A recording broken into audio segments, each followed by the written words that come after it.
All right, and welcome back to the forecast card. Another solid day. This brings us to I think a 9-1-1 over the last 3 days of college basketball.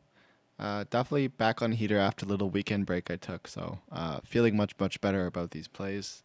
3 games tomorrow. Boise State somehow ends up being sweaty. They score a fucking 100 points and they only win by exactly 7. Very surprised that Butler, with how short staffed they were, was able to drop 93 on Boise.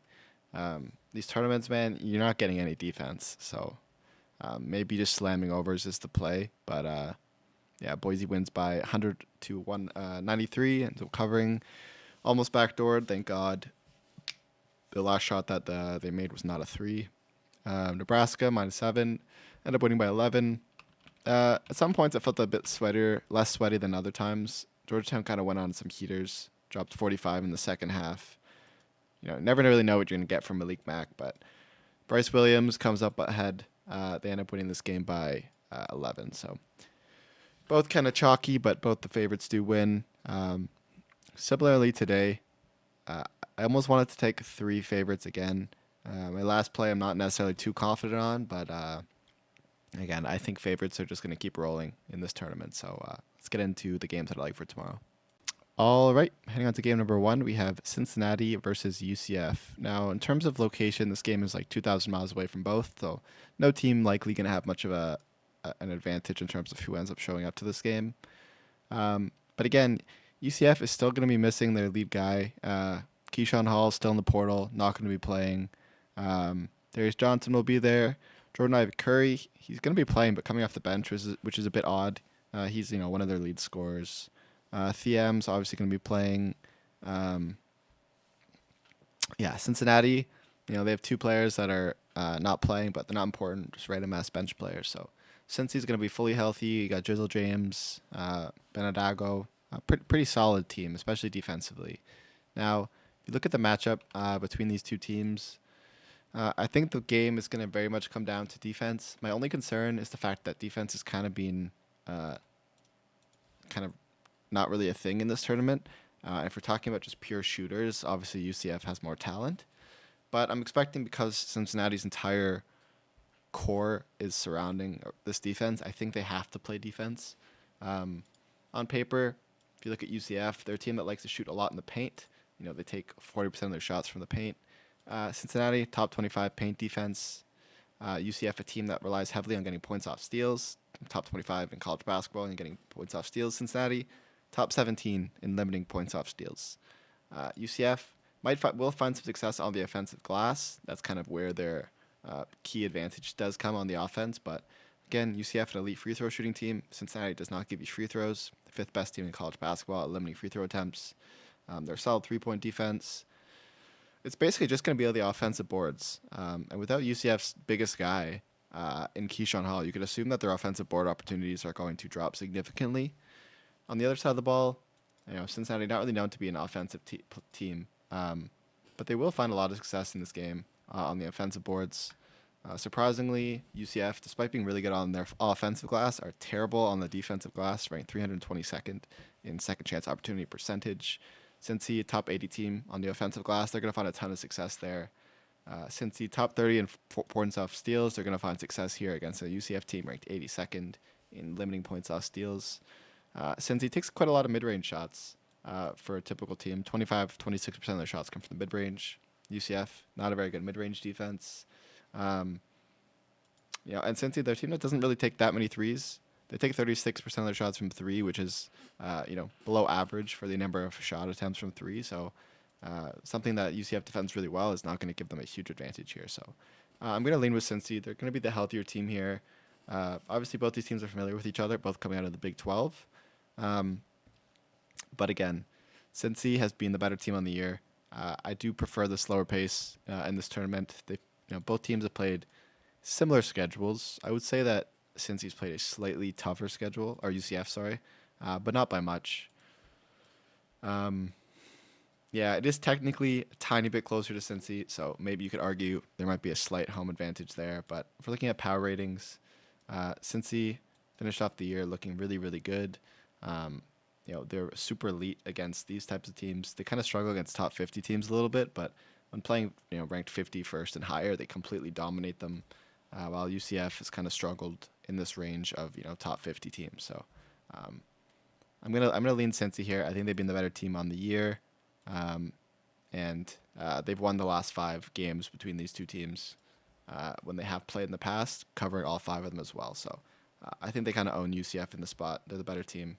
Give me Cincy -5.5 here. I bet this on Botano. I still like -6, which I think is what most of the books have. All right, heading out to game number 2, we have Villanova versus USC. Now, this one's going to be pretty interesting. I don't particularly love betting this game right now because there's still a lot of question marks. USC, they're going to have their lead scorer in, but their second lead scorer, Wesley Yates, likely not going to be playing in this game.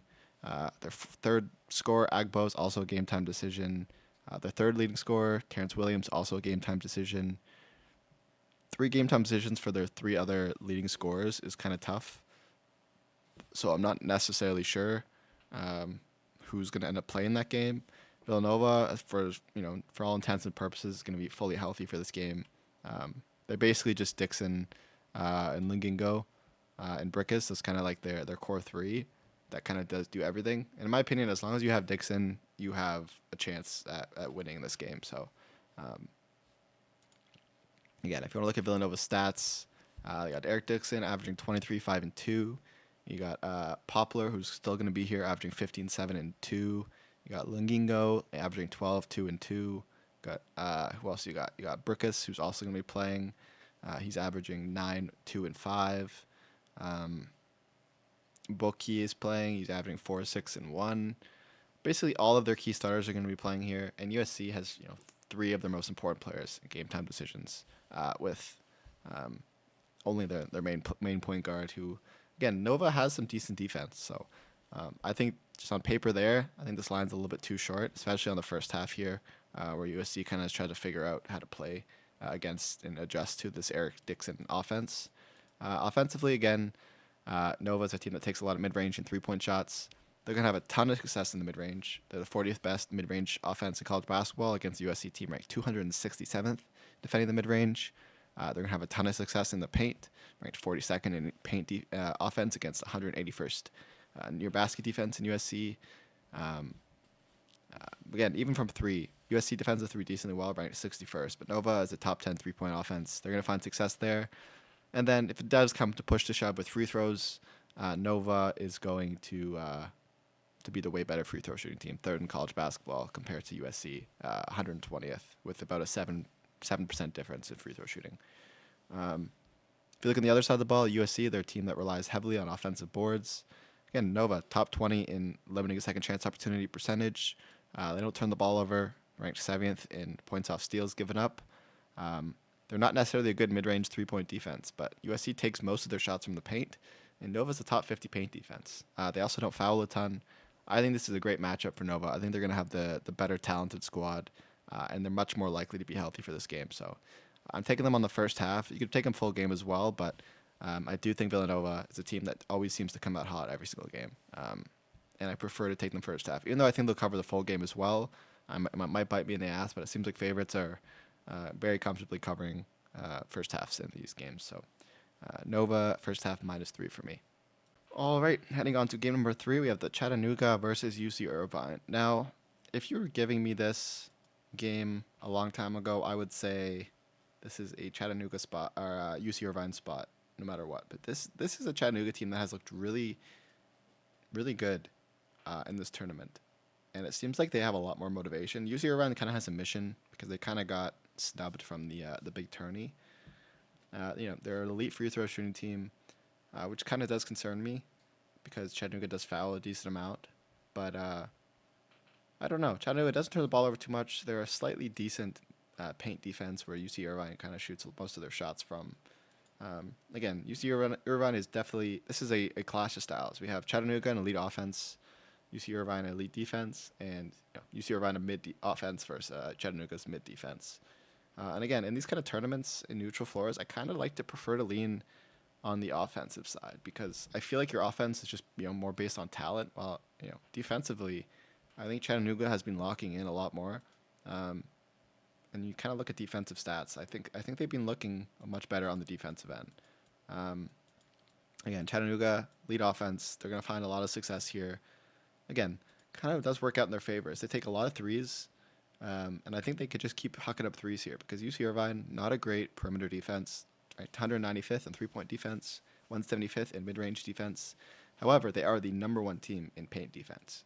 So I think Chattanooga, if they adjust their strategy, I think they will find success as long as they're only shooting mid-range and three-pointers, kind of avoiding the paint like a plague.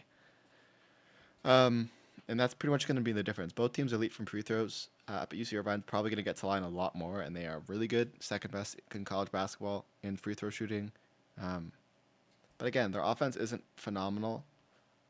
There's obviously a world here where UC Irvine can win this game by 20, but they're due for so much regression, a lot more than Chattanooga is.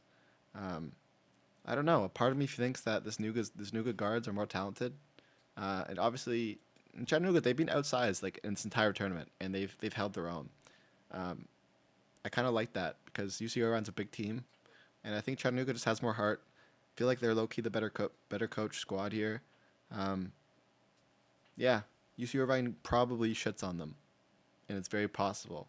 But I would need to take one dog here, and Nuga has done me really well all year, especially in these tournaments. I think I've backed them like 7 times, and I've won every single time. They've been great in the dog spot. They're like 9-1 against the spread as road dogs. They're the way better neutral team. If you look at the travel spot for both these teams, this is, again, I don't know how much of a fan base Chattanooga has. I didn't necessarily follow them much, but this is only 300 miles away from where they play, and this is going to be almost 2,000 miles away from UC Irvine. If we're going to have a bit of a home advantage here, if you look at their last 5 games, Nukes have been good. They've been almost a top 50 team in the way they've been playing, and UC Irvine's kind of going the opposite direction, not even a top 100 team in their last 5. UC Irvine, yeah, I don't know. It's going to be an interesting one. Both teams are going to be fully healthy for this one. But trends, to me, suggest that Chattanooga here in the underdog spot is 11-2 against the spread. And yeah, UC Irvine also an elite favorite team. They are, 21-10 as favorites in covering. I don't know. Chattanooga 3-0 against the spread with 1 day off. UCI 8-3 against the spread with 1 day off. With equal rest, both teams are pretty elite. There's really no trend here. And my model has this as a 2-point win for UC Irvine. So I'm going to roll with Chattanooga plus 3.5. Considered maybe taking them in the first half because the free throws will definitely lean towards UC Irvine in the final 3 minutes. But I don't know. Chattanooga has looked really grindy. I think they were down 10 in their last game and ended up coming back and winning by 7. This is a team that I kind of want to bet in the full game. It seems like they find ways to get back into stuff, back into these kind of games. And this is a tournament where I think they have a chance at winning, and I think they're going to push hard for it. So, give me Chattanooga with the better guards. Not my most confident play, but I'm going to lead with the Nugs here. All right, to wrap us up, this is kind of how my stars look like on my spreadsheet. To give you an idea, I typically have my picks out way earlier than my videos if people wanted to see those. If you want to get better lines, you can keep an eye out.